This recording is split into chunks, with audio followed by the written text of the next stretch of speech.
about. It's basically doing research, design, and engineering of complex systems, that's the Tera name, using advanced nanotechnology. That's where the nano comes from. And Nano-Tera is about doing research, doing collaboration, dissemination, education. So some key figures. Where are we now? We basically have 52 projects, 19 big, the RTD, other are smaller projects. There are 30 research institutions involved in Switzerland, which basically means more or less everybody. 137 research groups, 600 researchers, which is an army of researchers, and about 120 PhD theses that are supported. So I think that's fantastic, and that's again thanks to the grant that we have received from the government. The grant money from the government is about 60 million, which gets dispersed over 52 projects, even though it's dispersed in an uneven way. So it would be unfair to say that's 1 million per project. The big projects have a budget over 4 years of about 3 to 3.5 million, and the small projects about 10% of that. And I would like to say that one of actually the extrinsic merit of Nano-Tera is to create in Switzerland an entire network of scientists that work over different technologies that interface so that these projects are not just isolated pillars, but have communication and help creating really a fabric of advanced research and development.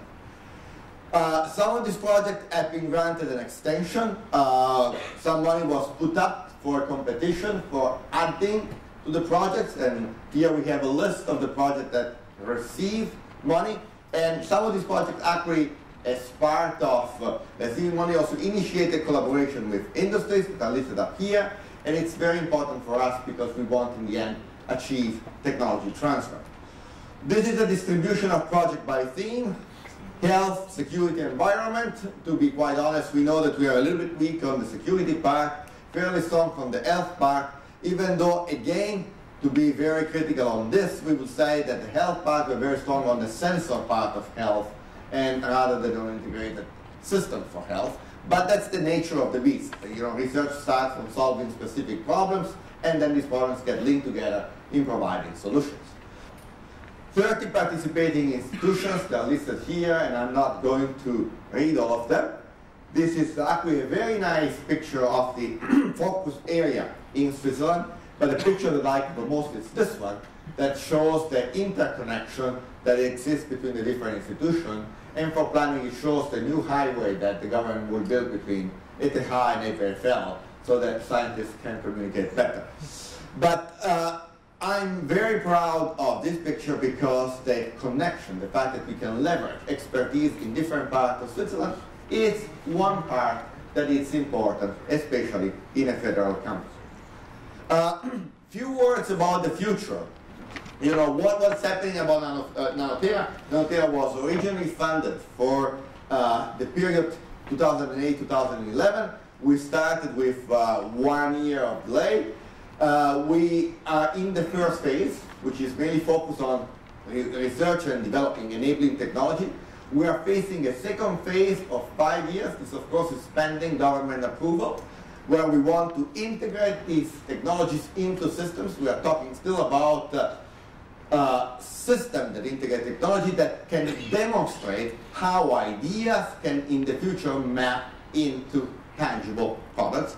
And that there will be a third phase, 2017, 2020, and I hope that all of us will be here. Maybe the PhD students will hate me when I say that, but I hope that we will be scientists in Switzerland active in this area, and that will be related more to the consolidation of the result and to the technology transfer. The financing of the second phase is at the moment, under the final phases of approval by the government. The broad objective for the phase 2, we still intend to work in the same areas, which is health, security, and environment. We would like to have a specific focus also on energy generation, smart energy. We would like to build more bridges among projects. Now we have 19 projects. We would like to focus a little bit on what is in between to make sure that we don't leave some white space in between the brilliant ideas. And of course, we want to be reactive to the needs that come from the society and from the industry. So that's the matrix of the research. It's very similar to the matrix that we had before, except that we consolidated in one column MEMS and sensors, and that we added as a cross-cutting axis this that relates to energy. Energy generation like scavenging, energy management like smart grids. In 2010, there was a visit to China that was organized by Dr. Bradley, and it was also with the presence of Bob Foltings from EPFL, who's in the EXCO. Well, this visit was related to the fact that there's a lot of interest of some of these technologies in China, especially those related to the Internet of Things. And as a result of this, it was decided to generate a joint program with China. It's a small pilot program. And so we put up some grants. These grants are available through a proposal that's now up on the web. The proposal, it's very similar to the proposal for NTF, that is for the small projects, giving grants up to 100K with a total budget of $500,000. And the idea is to fund Swiss researchers that have partners in China who get funded by the Chinese counterpart. And this, of course, is done in coordination with SSTC, which is the agency that deals with the Sino-Swiss relation. And with this, I would like to thank you. I'd like to introduce Dr. Peter Bradley, who is the Executive Director of Nano-Tera, who will say a few more words. How are actually all your joint efforts, especially and addressing this question towards all the PIs of the large projects, how are you meeting the converging challenges? So, essentially here you have a map, and this was kind of a coordinated request from the Scientific Advisory Board, which I'd like to share with you. You have the nano side, you have the Tera side, and you have the value chain in time from fundamental research to industrialization. And where do all these projects actually position themselves? So we'll go relatively through all this quickly, but just to give you some idea. You typically have an ellipse or kind of a potato chart showing you where it's positioned, and we'll go through all the projects, and that will give you a general idea how the Nano-Tera program is matching this converging challenge. Typically we had a first one, which was on the nano side. Here we have a few ones, typically working on the nano side, but having some challenges on the Tera side. Those that are more Tera, but have some nano-micro challenges to be addressed. And then you have a whole range of projects that have a very nice coverage over both nano and Tera areas.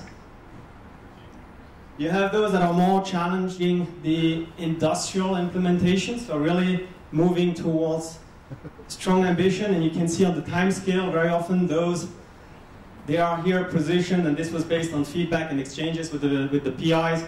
You can see that the time scale goes over the duration of the funding of the project, so they see long-term what's the potential.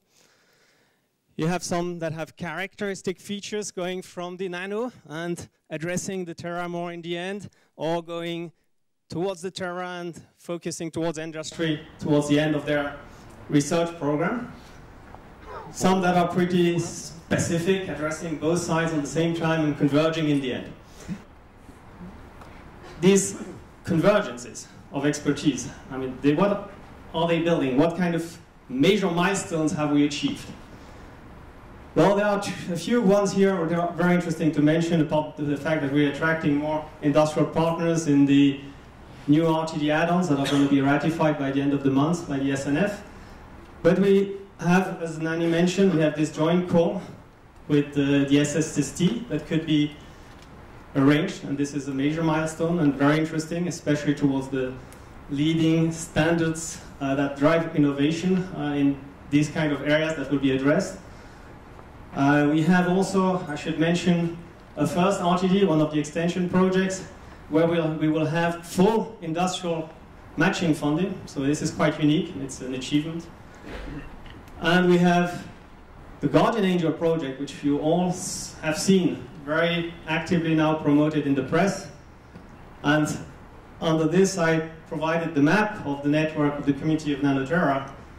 And I think it's very interesting to see some name droppings of the different key people that, as mentioned in the title here, served as a grassroots, Nano-Tera served as a grassroots somehow in stimulating this kind of synergy, interinstitutional synergy, collaboration from different fields of expertise. And I'd like, in the name of the management office, to thank you all for being there. And I think now it's your show. And, real good, so same.